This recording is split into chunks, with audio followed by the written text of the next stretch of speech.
মেয়েটি তাই ঘরের ভেতরেই থাকে। মুনি আর মনের মতো পাত্র পান না। তখন প্রতিজ্ঞা করলেন, কাল সকালে উঠে যার মুখ দেখব তার সঙ্গে মেয়ের বিয়ে দেব। দৈবের কর্ম, সকালে উঠে দেখেন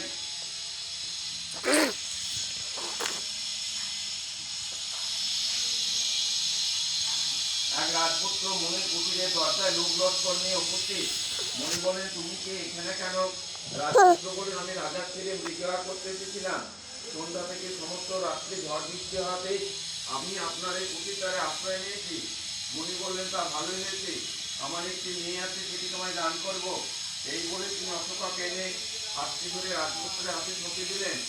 আর মেয়েটির আঁচলে কতগুলো অশোক ফুল ও মা, এই ফুলগুলি শুকিয়ে রেখো, চৈত্র মাসে অশোক ষষ্ঠীর দিন খাবে।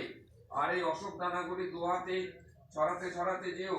আমার কুটির হতে রাজপুত্রের বাড়ি পর্যন্ত অশোক ফুলের গাছ হবে। যদি তোমার কখনো বিপদ ঘটে তবে ওই গাছের সার ধরে আমার কুটির এসো। আর অশোক ষষ্ঠীর দিন কখনো অন্নহার করো না। তখন রাজপুত্র অশোক আর দুজনে মিলে মুনিকে প্রণাম করে যেতে লাগলেন। অশোক আর দু হাতে অশোক করে বৃষ্টি ছড়াতে ছড়াতে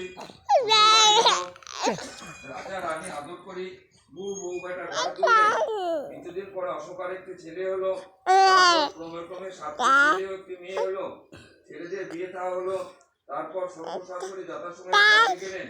চৈত্র মাসে অশোক ষষ্ঠীর দিন শ্বশুরের শ্রাদ্ধ, সমস্ত দিন গোলমালে গেল। সন্ধ্যার সময় অশোকার বইরা বললে, ওমা ভাত খাবে এসো। অশোকা বললে, আমার মনে ছিল না মা, আজ যে আমার অশোক ষষ্ঠী। তখন বইরা তাড়াতাড়ি মুখ কলায় সিদ্ধ করে এনে দিলে। রাত্রে ছেলেরা বইয়ের ঘরে ঘরে শুয়ে রইল। সকালে কেউ আর ওঠে না। এক বেলা